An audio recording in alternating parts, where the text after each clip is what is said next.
Welcome to the home that we're doing on the Mesa Country Club. We're super proud of it, and I'm really excited to show you what we've done. Let me tell you something. When you're flipping a house and you spend over $100 a square foot, you really should get something for that. This is not your average flip. We are standing in what was originally the outside of the house. We blow this wall out. We take out what used to be a coat closet. We take what used to be a bedroom, delete it. How do you think we get this big of a kitchen? You do serious construction, that's how. Right here is the original little galley kitchen. We deleted that, blew open this window so that we can get this beautiful view of the golf course. This view is irreplaceable. You can't find it on the course. And then that's how we create this big, beautiful kitchen, is by removing all of that and then giving you this.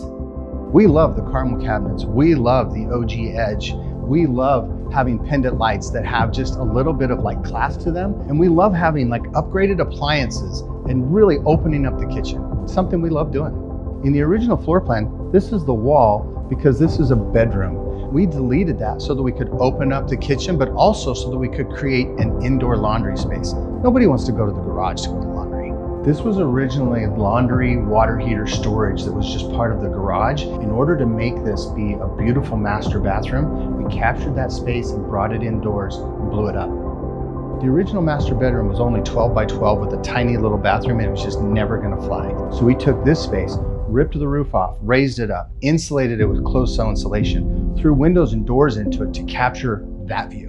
When I first bought this house, there was a block wall here. Of course, we tore that down, put up an iron fence. That way we could capture the view. This was a cesspool. Chiseled out the pool, literally chiseled out plumbing lines, had to put in new equipment, but that's how we got such a beautiful backyard with this kind of view.